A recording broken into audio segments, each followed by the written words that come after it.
बोलिए सद्गुरु भगवान की जय। श्रोता बंधुओं की, माता बहनों की, समस्त श्रोताओं की जय।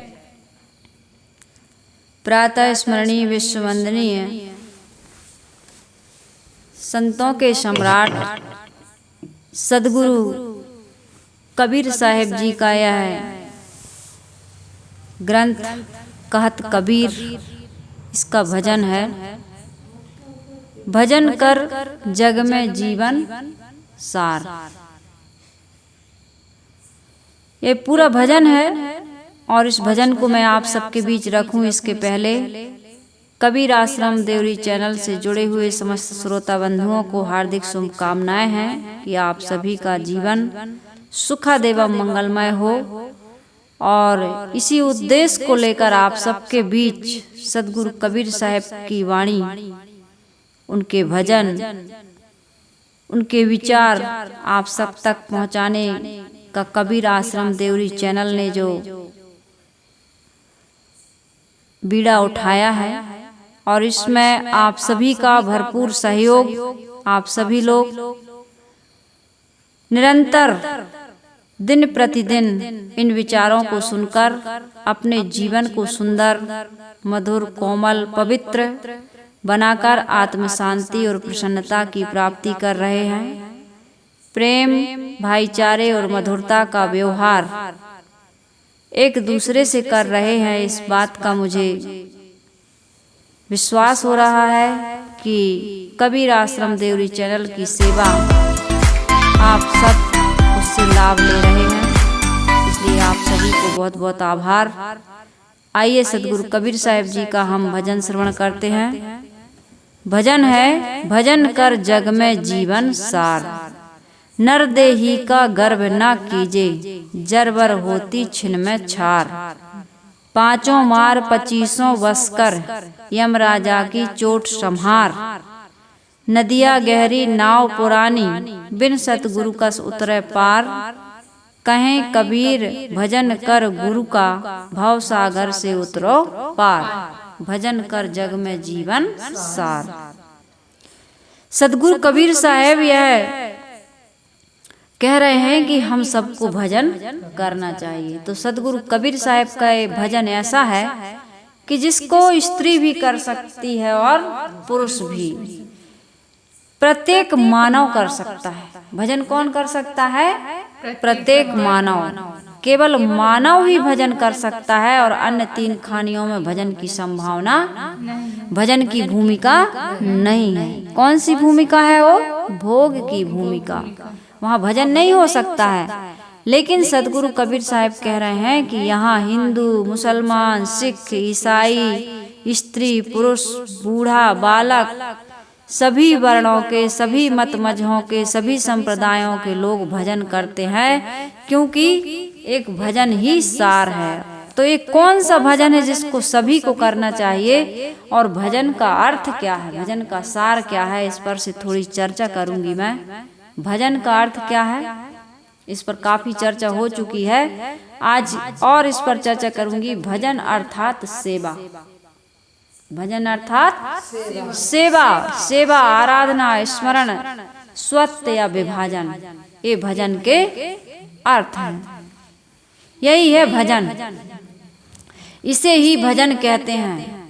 और यह भजन सबको करना चाहिए, क्योंकि यदि यह भजन आप नहीं करोगे तो भजन गाने से भजन नहीं होगा, भजन लिखने से भजन नहीं होगा। ढोल मजीरा और तारे बजा करके जो हम भजन गाते हैं या भजन याद करते हैं या भजन जो लिखते पढ़ते हैं, यह भजन नहीं है। और इसको करने में तो आपको अलग से समय देना पड़ता है। लेकिन सद्गुरु कबीर साहब का भजन ऐसा है कि जो कुछ करूं सो पूजा जैसे बन जाता है। इसी प्रकार से आपके कर्मों में भजन उतर आना चाहिए। तो यहाँ पर क्या बताया जा रहा है? भजन अर्थात पहला शब्द लें, सेवा। भजन का अर्थ है सेवा। तो सेवा किसकी की जाती है? जानदार की करोगे कि बेजान की करोगे? भजन अर्थात सेवा, और सेवा किसकी करोगे? जानदार की। सेवा के अर्थ हमें समझना है। सेवा किसकी करोगी? जानदार की। आदमी बेजान की सेवा कर रहा है, तो बेजान की सेवा क्या करते हैं? बेजान की सेवा, एक हमारी साहिब कह रही हैं कि बेजान की भी सेवा करते हैं। तो बेजान की सेवा कैसे करते हैं? जैसे प्रकृति है या जिन जड़ वस्तुओं का हम जीवन में उपयोग करते हैं, उपभोग करते हैं, उनका रख रखाव करना, उनकी देखभाल करना, उन्हें संभाल करके रखना, यह भी उनकी सेवा है। तो बेजान की सेवा है उनकी उचित देखभाल। जैसे कोई मूर्ति है, जैसे कोई चित्र है, जैसे कोई पेड़ है, नदी है, सुनिए पहले, नदी है ना, या कहीं हम तीर्थों में जाते हैं तो वहां पर गंदगी ना फैलाएं। जैसे नदी की सेवा करते हैं, नदी की लोग सेवा नहीं, पूजा करते हैं, पूजा करते हैं। पूजा नहीं होनी चाहिए, उसकी सेवा होनी चाहिए। सेवा या पूजा का अर्थ क्या है? प्रदूषण ना फैलाएं, नदियों में प्रदूषण ना फैलाएं, यही उसकी सेवा। आरती उतारना उसकी सेवा या पूजा नहीं, ये उसका भजन नहीं है। या किसी पेड़ के रोरी चंदन लगाएं, वहां अगरबत्ती लगाएं, उसकी परिक्रमा लगाएं, हैं, और उससे भोग मोक्ष मांगे, तो ये उसकी सेवा या पूजा नहीं है। उसकी सेवा क्या है? उसमें खाद पानी दें, है ना, उसकी उचित देखभाल करें, यही उसकी सेवा है। जैसे कोई मूर्ति है, चित्र है, वो एक प्रतीक है। मूर्ति और चित्र क्या है? एक प्रतीक है। तो उसकी साफ सफाई करें, वहां पर किसी प्रकार की गंदगी ना फैलाएं। अब वहां तुम भोग लगाओ, अगरबत्ती जो सुलगाओ, या उसकी आरती उतारो, या कोई वहां स्तुति वंदना प्रार्थना करो, भजन गाओ, श्लोक गाओ, तो ये उसका भजन नहीं है, ये उसकी आरती पूजा, उसकी सेवा नहीं है। तो मैंने क्या कहा? जड़ वस्तुओं की देखभाल करना, उसकी सुरक्षा करना, उसकी रक्षा करना, यही उसकी पूजा है। आप जिन वस्तुओं का उपयोग करते हैं उसको संभाल के रखते हैं कि नहीं रखते, यही उसकी पूजा है। लेकिन चेतन की पूजा, भजन कह रहे हैं ना, भजन का अर्थ है सेवा, तो सेवा है पूजा। सेवा है सच्ची पूजा, कहते हैं ना, एक भजन है ना, सेवा है सच्ची पूजा, है ना। सेवा सच्ची पूजा है, सेवा ही सार है। हाँ, दीन दुखियों की जो हम सेवा करते हैं, यही सच्ची पूजा है, यही भजन है। तो हम सेवा किसकी करनी चाहिए? सेवा के यहाँ पर गुरुदेव जी ने तीन, इसमें वो बताया है, तीन लोगों की सेवा के बारे में बताया, तीन आधार बताया, सदगुरु, संत और जीव की सेवा। लेकिन सदगुरु, संत और जीव के अलावा जिनके साथ हम रहते हैं, जैसे माता है, पिता है, और भी नाते रिश्ते संबंध हैं, उनकी सेवा करना। पति को पत्नी की सेवा करता है ना, पति भी तो करता है, उसकी आवश्यकताओं की पूर्ति करता है, ये भी तो उसकी सेवा करना है, यह भी भजन है। भजन केवल गा लेना नहीं है, भजन केवल मंदिर में किसी इष्ट के प्रति, उपास के प्रति, किसी देवी देवता के प्रति जो हम स्तुति वंदना करते हैं, वही भजन नहीं है।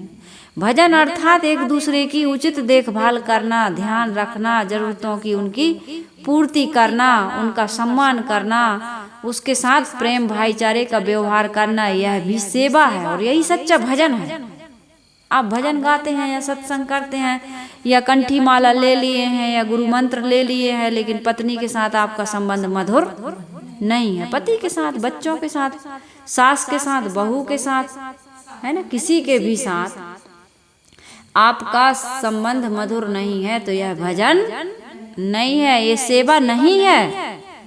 मंदिर में जाकर के सेवा कर देते हो, या संत गुरु की सेवा कर देते हो, या किसी जीव की रक्षा कर देते हो, लेकिन जब आप परिवार में, कितने लोग परिवार में प्रेम से व्यवहार नहीं करते, है ना। गुरुदेव जी हमारे कहा करते थे कि बाहर जाएंगे तो दीदी राम राम, भैया राम राम, माता जी राम राम, भैया जी नमस्ते, है ना, और सब बढ़िया भैया, और सब बढ़िया, हाल चाल कैसा है। लेकिन घर में आएंगे तो दरोगा जी बन जाएंगे, डांटेंगे, उन लोगों को डपट के बोलेंगे, उनसे प्रेम से मीठी मधुर वार्ता या व्यवहार नहीं करते हैं, तो ऐसा ये भजन नहीं है, ये तुम व्यवहार कुशल नहीं हो। घर के लोग जब तुम्हें पसंद करने लगे, ये बहुत बड़ी कसौटी है।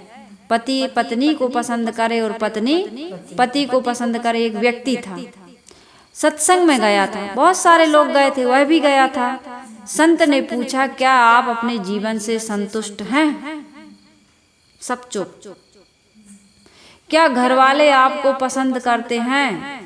अधिकतम लोग चुप। घर वाले तो अधिकतम शिकायत ही करते हैं, और घर वालों की आप भी शिकायत करते हो, ऐसा अधिकतम देखा जाता है। बाहर वाले आपको पसंद करते हैं, लेकिन ना आप बाहर घर वालों को पसंद करते हो, ना घर वाले आपको पसंद करते हैं। तो सभी लोग चुप हो गए, कोई किसी ने नहीं कहा कि हम अपने जीवन से संतुष्ट हैं। कुछ दिन के बाद एक व्यक्ति गया संत जी से मिलने, और उसने कहा कि आज मैं बहुत खुश हूँ।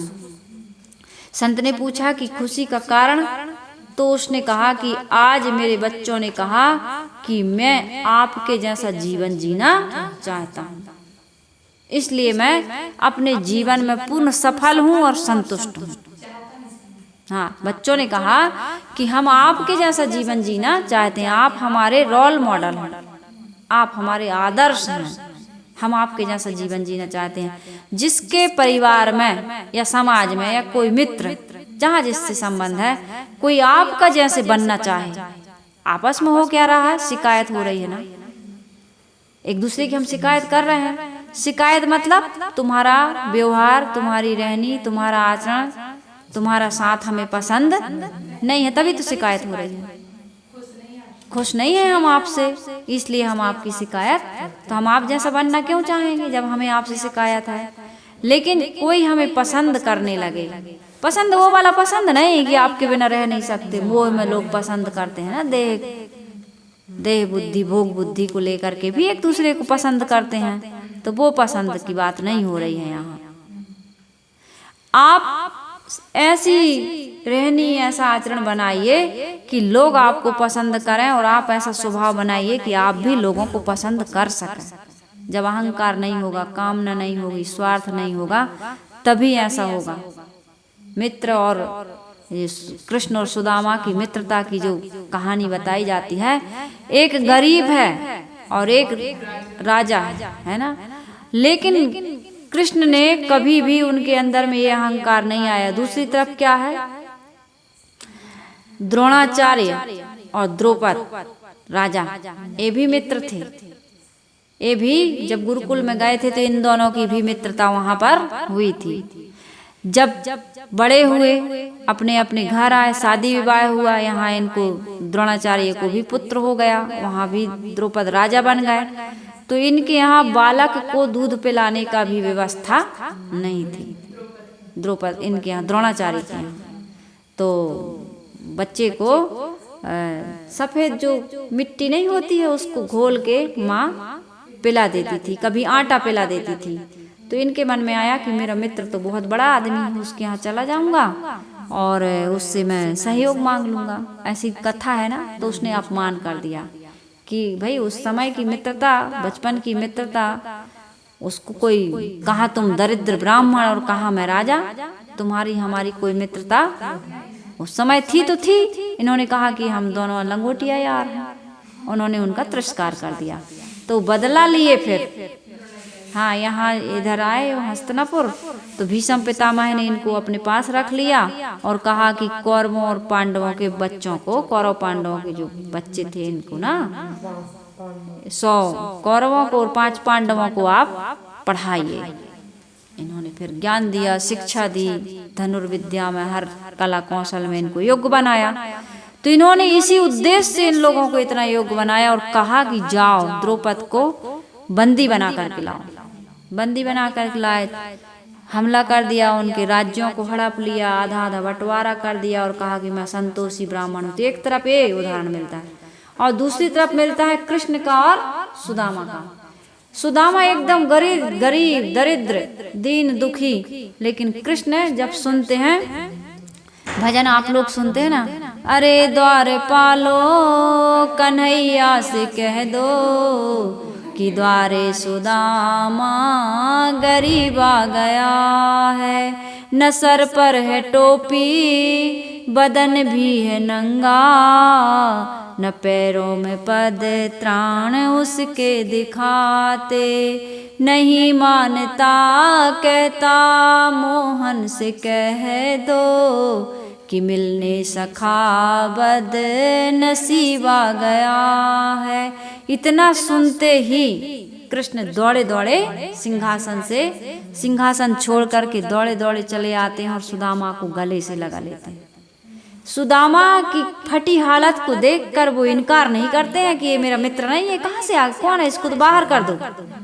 द्वारपालों से जैसे ही पता चलता है कृष्ण को, तुरंत दौड़ कर, ये है भजन, ये है गुरु का ज्ञान। पत्नी यदि पति को रोग हो जाता है या वो गरीब हो जाता है तो पत्नी पति को छोड़ देती है, और पत्नी को कोई बीमारी हो जाती है, पत्नी के जीवन में कोई दुर्घटना हो जाती है, पत्नी से कोई गलती हो जाती है तो पति उसको छोड़ देता है। तो ये भजन नहीं है, ये सत्संग आप नहीं कर रहे, ये पूजा नहीं है, सेवा नहीं है। मंदिर में जाकर के मूर्ति के सामने फूल बेलपत्री चढ़ा देना ये पूजा और सेवा नहीं है। आपके जीवन में जैसे भी माता पिता मिले हों, जैसा भी पुत्र मिला हो, मित्र मिला हो, आपके अंदर में कोई स्वार्थ या अहंकार नहीं आएगा तो आप उनको निभाएंगे। और निभाना ही जहाँ पर हो, आप सबको निभाना चाहिए, सबको लेकर के चलना चाहिए ना। आप घृणा कर देते हैं ना, रोग आ गया, कोई संकट आ गया, किसी प्रकार की प्रतिकूल परिस्थितियां, आप उलझ जाते हैं, लड़ जाते हैं, तो फिर ये भजन नहीं, ये सेवा नहीं है। तो सेवा और भजन अपने जीवन में उतारना चाहिए। इसी के लिए प्रैक्टिस दी जाती है, ट्रेनिंग दी जाती है आश्रमों में या फिर किसी संत गुरु के पास। इसमें बताया गया है सदगुरु संतों की एवं जीव की सेवा करना, आत्म स्मरण करना, विषयों से अपने मन को पृथक कर लेना, अपने को पृथक समझकर अपने आप में स्थित हो जाना, ये भजन है। जब आप इन चीजों को लांघ जाओगे तभी तो भजन कर पाओगे। आप तो अनुकूलता में, प्रतिकूलता में, कहीं हर्ष करते हो, कहीं शोक करते हो, कहीं राग करते हो, कहीं द्वेष करते हो, सम रह ही नहीं पाते तो भजन कैसे करोगे। भजन का अर्थ मैं ये हमेशा समझा रही हूँ कि भजन केवल गाना नहीं है, भजन केवल माला जपना नहीं है, भजन कोई नाम जप नहीं है, भजन कोई आरती संध्या पूजा प्रार्थना नहीं है। भजन है लोगों के साथ सुंदर व्यवहार, यही है भजन। आप हर हाल में मस्त रहते हो और अनुकूल प्रतिकूल परिस्थितियों में भी लोगों के साथ तुम्हारा व्यवहार नहीं बदलता है, सम रहते हो आप। जैसे अनुकूल समय आने पर भी तुम मीठा मीठा बोलते हो, ऐसे प्रतिकूल समय पर भी मीठा मीठा बोलना सीखो। ये आपकी स्वभाव में शामिल हो जाना चाहिए। फिर देखो भजन, फिर आपके भजन का भी प्रभाव दूसरों पर पड़ेगा। तो इसमें साहेब बता रहे हैं भजन है? कौन सी कहानी है? कब पसंद है? क्या पसंद है? एक दूसरे को पसंद करते हैं। हाँ, कंप्लीट नहीं हुई। नहीं, वो वाला इतना ही है कि हम एक दूसरे को जो पसंद करते हैं, कहते हैं कि हमें भाई आप पसंद हो, आप हमें पसंद हैं। तो ये पसंद का अर्थ यह नहीं है कि केवल स्वार्थ के लिए हम पसंद करें। इसीलिए तो मैंने कहा ना कि स्वार्थ और अहंकार में पड़ करके फिर वो पसंद नापसंद में आ जाता है। स्वार्थ पूरा नहीं हुआ, बीमार हो गई पत्नी, या हम जिस प्रकार से चाहते थे उस प्रकार से उसका स्वभाव नहीं है। जब हमने आपको पसंद कर लिया तो हर हाल में पसंद करना चाहिए, हर हाल में स्वीकार करना चाहिए। और आपके मन के अनुकूल सब कुछ नहीं होता है ना। तो इसमें ये बताया जा रहा है कि सदगुरु संत एवं जीव की सेवा एक चीज, ये है भजन। दूसरा है आत्मा का स्मरण। आपका आत्म स्वरूप कैसा है? अजर है, अमर है, अखंड है, नित्य है, सत्य है, सनातन है, शाश्वत है, सब समय एक रस रहता है। तो वो वैसे ही रहनी बनाओ, सब समय तुम भी एक रस रहो, अनुकूल में, प्रतिकूल में, दुख में, सुख में, हानि में, लाभ में। क्योंकि ये एक रस नहीं रहता है। एक राजा था, तो राजा के राज्य में तो अनुकूलता प्रतिकूलता आती रहती है। कहीं कोई चढ़ा राज्य पर चढ़ाई कर दिया, तो कहीं कोई राज्य में किसी प्रकार की हानि हो गई या किसी प्रकार का फायदा हो गया। तो राजा बड़ा धार्मिक था, लेकिन वो इन द्वंद्वों में विचलित हो जाता था, अपने मन को स्थिर नहीं रख पाता था। अब भाई राज्य पर कोई चढ़ाई करेगा या किसी प्रकार से शत्रु हमला करेगा या राज्य में किसी प्रकार की कोई भुखमरी आ गई या कोई ऐसी परेशानी आ गई, कोई लड़ाई झगड़ा हो गया, तो मन द्वंद्व ग्रसित हो जाता था। तो राजा को बड़ी ग्लानि हुई कि मैं इतना ज्ञानी हूँ, इतना समझदार हूँ, सब कुछ हूँ, लेकिन मैं अनुकूल प्रतिकूल परिस्थितियों में अपने को सम नहीं रख पाता हूँ। हर समय प्रसन्नता का अनुभव नहीं कर पाता, उलझ जाता है मन। इतना जानता हूँ फिर भी मन उलझ जाता है। सत्संग सुनता हूँ, भजन सत्संग करता हूँ, लेकिन मन उलझ जाता है। तो संत महात्माओं को, सब विद्वानों को बुलाया उसने और कहा कि छोटे से मैं कोई बिल्कुल संक्षिप्त में मुझे कोई ऐसा कोटेशन या कोई ऐसा समाधान दीजिए कि मैं इन द्वंद्वों में द्वंद्व ग्रसित ना हो। द्वंद्व तो आएंगे, जिसका जितना विस्तार होगा उतना ज्यादा द्वंद्व है ना।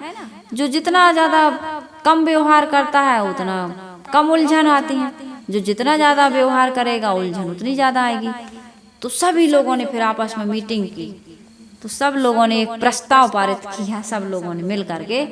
तो उनके पास 1 महीने के बाद वो सभी लोग इकट्ठा होकर के एक अंगूठी लाए और उस अंगूठी को बोले आप एक उंगली में पहन लीजिए और इस अंगूठी को पहनने से आपके जीवन का सारा द्वंद्व समाप्त हो जाएगा, फिर कोई समस्या नहीं आएगी। अनुकूलता प्रतिकूलता में भी, दुख सुख में भी, हानि लाभ में भी, संयोग वियोग में भी आप किसी प्रकार से द्वंद्व ग्रसित नहीं होंगे। राजा ने कहा बहुत अच्छा है, अंगूठी बस पहनने से सारी समस्याओं का समाधान हो जाएगा, तो इससे अच्छा और क्या हो सकता है। तो राजा को जब वो अंगूठी पहनाई तो उसमें एक शब्द लिखा था, एक मंत्र था समझ लीजिए। तो उसमें लिखा था कि यह भी नहीं रहेगा, यह भी बीत जाएगा, ये लिखा था यह भी बीत जाएगा। तो भाई यह भी बीत जाएगा, अनुकूलता आएगी तो आप उसमें हर्षित नहीं रहो, क्योंकि आपको पता है कि ये अनुकूलता समय समय से आती है। एक रस दिन ही दिन रहता है क्या रात ही रात रहती है ना। संयोग है, कितना भी प्यारा मित्र हो, गले मिलेंगे आप, लेकिन चिपके ही थोड़ी रहेंगे, आपको उसको छोड़ना पड़ेगा। ये संसार का स्वभाव, हर वस्तु ऐसी है। दुख आएगा, प्रतिकूलता आएगी, किसी प्रकार के द्वंद्व आपके जीवन में अनुकूल प्रतिकूल आएंगे, तो आपको ये समय, हर समय इसको, अंगूठी को आप देखना और ये ज्ञान लेना कि यह भी बीत जाएगा। बीतेगा कि नहीं, बीत रहा है कि नहीं, सब बीत गए ना हमारे आपके जीवन से, सबके जीवन से। तो हम इन छोटी छोटी चीजों में जो उलझ जाते हैं, इसमें भजन नहीं होता है। फिर इन चीजों से हम ऊपर उठ जाएंगे तभी हम भजन कर पाएंगे। तो तीसरी बता रहे हैं आत्मस्मरण, तुम्हारे स्वरूप में ये सब द्वंद्व नहीं है। विषयों से अपने को पृथक समझकर अपने आप में स्थित हो जाना भी भजन है। कितनी चीजें बताएं, सद्गुरु संतों एवं जीवों की सेवा, जो भी हैं जिनके साथ रहते उनकी सेवा, उचित देखभाल, कर्तव्य का पालन, यह भजन है। फिर आपका भजन ही हो रहा है, रोज भजन हो रहा है, समझ जाइए।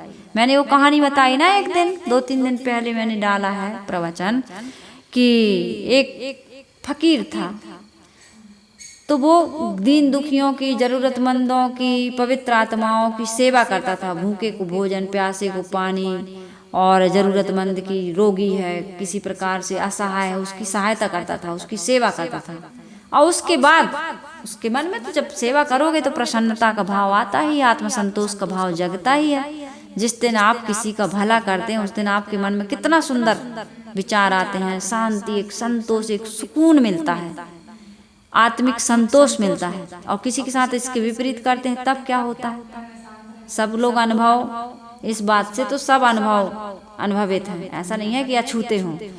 तो व्यक्ति ऐसा ही करता था। उसके बाद जो कुछ बचता था समय, तो कुछ भजन सुमरन करता था। एक दिन देवदूत आए तो उनके हाथ में एक लिस्ट देखी। मैंने कहानी कह चुकी हूँ, फिर भी हो सकता है कोई आदमी इसको ना सुने, तो मैं दोहरा देती हूँ। तो उस व्यक्ति ने पूछा कि इस आपके यहाँ आप कौन है? तो कहा मैं देवदूत हूँ। तो कहा आपके हाथ में क्या है? एक कागज पेन, कागज कलम। तो उसने कहा कि भाई हमारे पास में एक लिस्ट है। तो कहा इस लिस्ट में क्या लिखा है? बोला उन लोगों का नाम लिखा है जो भगवान को पसंद करते हैं। तो कहा अरे देखो देखो मेरा भी नाम है क्या इसमें? तो उन्होंने कहा कि नहीं, ऊपर से नीचे तक देखा, उन्होंने चेक किया, आपका नाम नहीं है। कोई बात नहीं, कहे मेरा नाम होगा भी कैसे? मैं तो दीन दुखियों की, जरूरतमंदों की, असहायों की सेवा करता हूँ, सहायता करता हूँ। उसके बाद जो समय बचता है उसमें थोड़ा नाम वाम ले लेता हूँ, एक अगरबत्ती लगा देता हूँ, थोड़ा मोड़ा कुछ भजन सुमरन कर लेता हूँ। मैं भगवान का भजन तो नहीं गा पाता हूँ, नहीं कर पाता हूँ, मंदिर में नहीं जा पाता हूँ, और एक एक घंटे ध्यान साधना या माला आला नहीं जप पाता हूँ, मैं कुछ नहीं कर पाता हूँ। मेरा नाम होगा भी कैसे? कोई बात नहीं है। दूसरे दिन देवदूत उनके घर में आ गए, कुटी में आ गए। तो कहा कि भाई जब मेरे नाम ही नहीं है लिस्ट में तो आप क्यों आए हैं मेरे पास? आपने ऐसा कष्ट क्यों किया मेरे पास आने का? मेरा तो नाम ही नहीं है। तो उन्होंने कहा आपको पता है आज उन लोगों की लिस्ट मेरे हाथ में है जिनको भगवान पसंद करते हैं। कहा अच्छा, अभी क्या कहा? जो भगवान को पसंद करते थे वो लिस्ट कल थी। आज किन लोगों की लिस्ट है? जिसको भगवान पसंद करते हैं। और कहा आपका नाम उसमें फर्स्ट है, फर्स्ट नंबर पे है। तो भगवान उन्हीं को पसंद करते हैं जो जानदार की सेवा करते हैं और अनुकूल प्रतिकूल परिस्थितियों में भी अपने आप को आंदोलित नहीं करते हैं। ये परिस्थितियां तो आएंगी, राम के जीवन में, कृष्ण के जीवन में, बुद्ध के, महावीर के, कबीर के, मीरा के, सबके जीवन। जहर का प्याला तक दिया है, सूली पर चढ़ाया गया है, लेकिन उन्होंने कभी भला बुरा किसी का बुरा नहीं चाहा। किसी का अपन कहते तो भले बुरे बोल दिए, मतलब उन्होंने कभी कोई किसी को बुरा श्राप नहीं दिया। ये जो कथाओं में हम सुनते हैं ना, श्राप दे दिया, उसको भस्म कर दिया, ये एक क्रोधी और उग्र तपस्या आदमी को क्रोधी बनाती है। अधिक तपस्या करोगे, इसलिए साहब ने कहा है मध्यवर्ती बनो। अति का भला न बोलना, अति की भली न चूप, अति का भला न बरसना, अति की भली न धूप, है ना। अति सर्वत्र वर्जते, अति मत करो किसी भी चीज में। तो ये हमारे सदगुरु कबीर साहब जी की आराधना, कबीर साहब जी की साधना, कबीर साहब जी का भजन क्या है, इसको सब लोग कर सकते हैं और यही असली भजन, यही करना भी चाहिए। हाँ, यही भजन से सबका कल्याण होगा। समाज, ये धरती स्वर्ग बनेगी, ये समाज में शांति की स्थापना हो सकती है, प्रेम भाईचारे की स्थापना हो सकती है, घर परिवार समाज में संगठन हो सकता है। भजन तो हम करते हैं, लेकिन मछली खाते हैं, मुर्गी खाते हैं, शराब पीते हैं, अंडा चुराते हैं, हल्दी में पीली मिट्टी मिला देते हैं, धनिया में घोड़ा की लीद मिला देते हैं। क्या क्या कर रहे हैं? इस क्षणिक भोगों के लिए, धन संपत्ति के लिए, पद प्रतिष्ठा के लिए आज कितनी अपराध हो रहे हैं, नहीं हो रहे हैं? गुरु के नाम से क्या सुन रही हो? भोग के नाम से, वासना के नाम से, कामना और चाहना के नाम से, मिथ्या अपनी महिमा अहंकार के नाम से हो रहा है। ध्यान कहाँ है? ध्यान से सुनो, है ना। स्वार्थ में और अहंकार में पड़ करके आदमी संत गुरु की सेवा नहीं कर पा रहा है, भाईचारे का, प्रेम का, अपने परिवार से, समाज से व्यवहार नहीं कर पा रहा है। अपने आत्मा का विस्मरण होने से और विषयों का आकर्षण होने से अपने आप से अलग ईश्वर ब्रह्म परमात्मा सुख शांति मिलेगा, इस भ्रम में आदमी भटक रहा। भजन नहीं हो रहा है, ये भजन नहीं है। भजन क्या है? सेवा। भजन क्या है? आराधना। भजन क्या है? स्मरण। यही तो आराधना है, यही तो स्मरण है कि अपने स्वरूप का हमें विस्मरण ना हो। तो उस व्यक्ति के जैसे हम भजन करें, वही है भजन। माला तो कर में फिरे, जीव फिरे मुख माई, मनुआ तो चौदिस फिरे, यह तो सुमरण, यह तो भजन नहीं है। भजन थोड़ी है। भजन गाना तो बिल्कुल उथली बात है। मैं भजन गाने का खंडन नहीं कर रही हूँ, लेकिन कोई भजन गा के ये न समझ ले कि हमने भजन कर लिया, ये भजन नहीं है। आरती, वंदना, स्तुति, पूजा आदि करके कोई यह अहंकार ना करे कि हम बड़े धार्मिक हैं। धार्मिक आप तब कहलाएंगे जब आपके द्वारा मन वाणी कर्मों के द्वारा किसी को भी नहीं दुखाओ काहू को, नहीं बिगाड़ो काहू को, जहाँ तक बने बनाओ, अपने से जो ना बने तब हूँ हितै मन चाओ। यही है असली भजन। नहीं बिगाड़ो काहू, किसी को बिगाड़ो मत, जहाँ तक बने बनाओ। भला किसी का कर ना सको तो बुरा किसी का मत करना, और अमृत न पिलाने को घर में तो जहर पिलाते भी डरना। तुम अमृत तो नहीं पिला सकते हो, लेकिन जहर भी मत पिलाओ, इतना ही बहुत है। किसी घर में दीपक नहीं जला सकते हो तो कोई बात नहीं, लेकिन आग मत लगाओ। ये है भजन। कर्मों का सुधार यह है भजन। साहिब कह रहे हैं, यह नर देही का गर्व न कीजिए, जरबर होती छिन में छार, पांचों मार 25 बस कर यमराजा की चोट संहार। मौत आएगी तुम्हें लेने के लिए, यम आएगा। 5 ज्ञानेंद्रियों को बस में नहीं करोगे और 25 प्रकृतियों से आप इनको 25 प्रकृतियों को यानी समस्त बुरी आदतों को जब तक आप नहीं जीतोगे तब तक भजन नहीं होगा। मन आपका यमराज बना हुआ है, ये बार बार वासनाओं में घसीट रहा है, काम में, क्रोध में, लोभ में, मोह में, छल में, दंभ में, पाखंड में। ये सब महाभारत क्यों हुआ? ये आज भी ये देश को खोखला किए जा रहे हैं समाज के लोग। स्वार्थ की भावना, अहंकार की भावना, जबकि सब जाओगे यहीं छोड़ के। हिटलर के साथ क्या हुआ? हिटलर के साथ क्या हुआ? चंगेज खां के साथ क्या हुआ? दुर्योधन के साथ क्या हुआ? धर्मराज के साथ भी क्या? सब के साथ राजा भी जे हैं, प्रजा भी जे हैं, रंक भी जाएंगे, सब जाएंगे, कोई बचने वाला। जगत चला जाए यहाँ कोई ना रहा यहाँ, सबको जाना है। और ऐसे जाना है, बिल्कुल एक जैसे जाना है। राजा भी खाली हाथ और रंक भी खाली हाथ, सबको खाली खाली जाना है।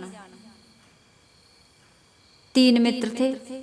एक मित्र ने कहा, यार हमारे पिताजी तो करोड़ों की संपत्ति छोड़ करके चले गए। दूसरे ने कहा, अरे तुम्हारे पिताजी करोड़ों की, हमारे तो अरबों खरबों की संपत्ति छोड़ के गए।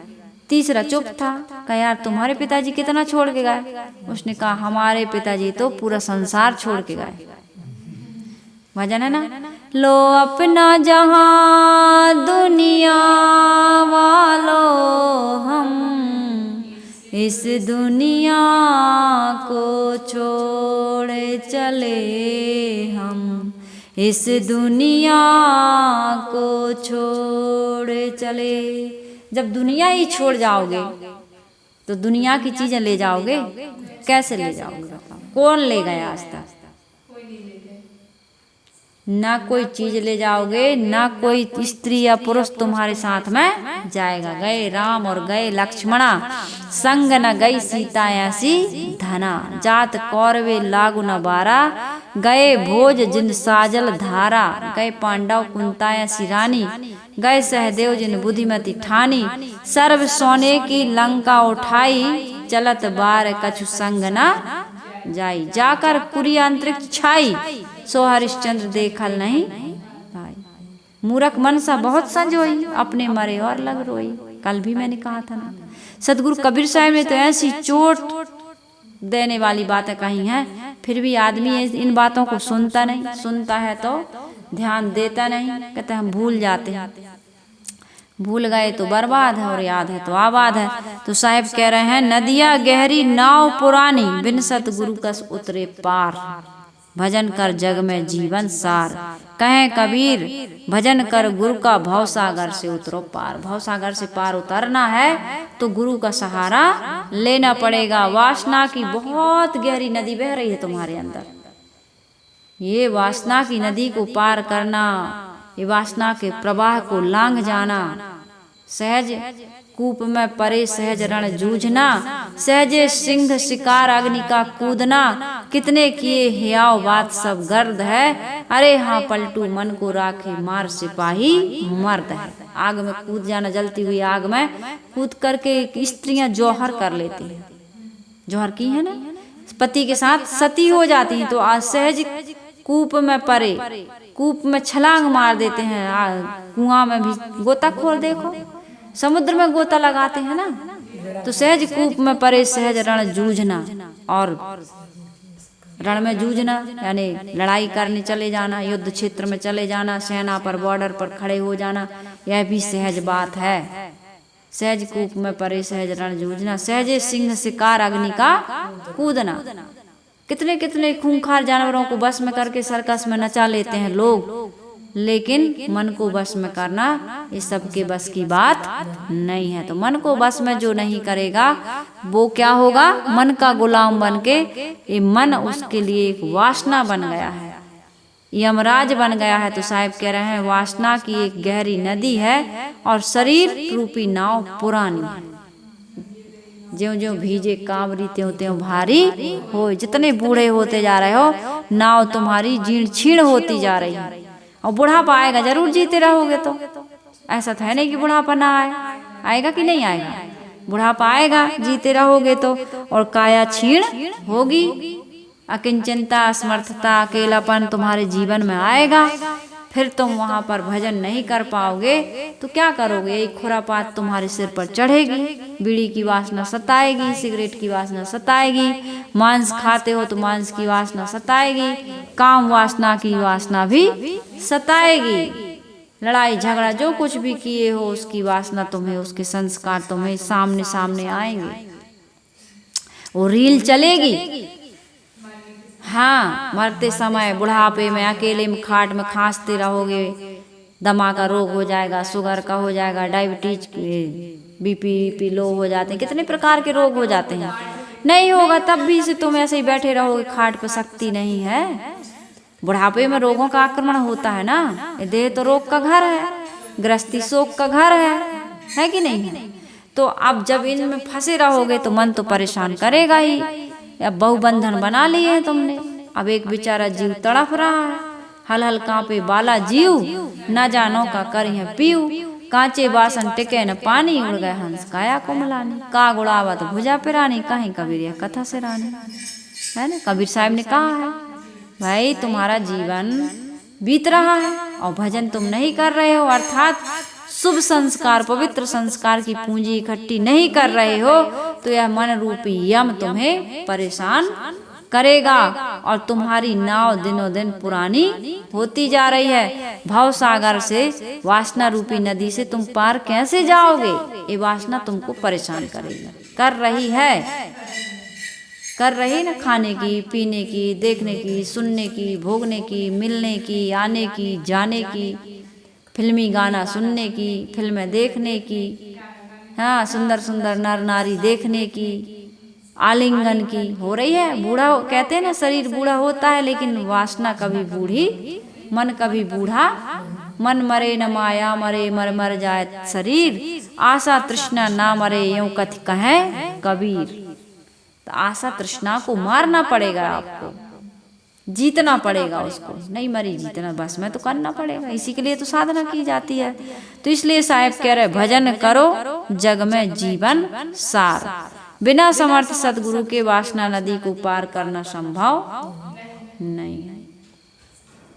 यदि तुमको संसार सागर से पार जाना है तो एक समर्थ सदगुरु की आवश्यकता है, और ये भजन प्रवचन सुनने से भी नहीं होगा। ऐसे रहनी और आचरण संपन्न सदगुरु की शरण में जा करके जब तुम उनकी रहनी और आचरण से प्रभावित होगे, तुम भी उनके जैसा जीवन बनाओगे, तभी इस वासना के प्रवाह को काट पाओगे। ऐसे काट पाना संभव बिना आदर्श गुरु के आपके जीवन में किसी प्रकार का प्रभाव पड़ता नहीं पड़ेगा, लेकिन वो तीव्रता से आप अपना काम नहीं कर सकते। कुसंग में रह करके आपके जीवन में कोई प्रगति, अच्छे की ओर आप गमन नहीं कर सकते हैं, मंजिल की ओर आप प्रस्थान, तीव्र गति से आप वहां पर पहुंच नहीं सकते हैं। तो कबीर साहब कहते हैं कि हे मुमुक्षु, सदगुरु की सेवा करके चित्त शुद्ध करो और वासना के भव सागर से पार उतर जाओ। यही मानव जीवन की सबसे बड़ी सफलता है, सबसे बड़ी।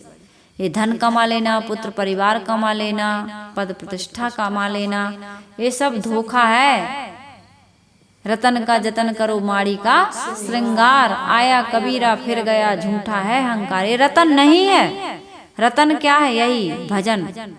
भजन ही एक रतन है।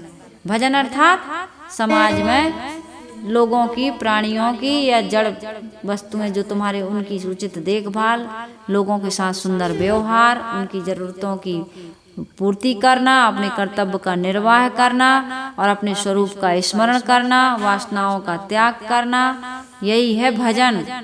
भजन गा लेना बस भजन नहीं है। तो मैंने सदगुरु कबीर साहब जी का बहुत प्यारा भजन, मार्मिक भजन आपके बीच रखा और आप सभी लोगों ने काफ़ी देर तक सुना। आप सभी श्रोताओं को, सबको कबीर आश्रम देवरी चैनल बहुत बहुत आभार और शुभकामनाएं देता है कि आपका जीवन सफल सार्थक बने। बोलिए सदगुरुदेव की जय।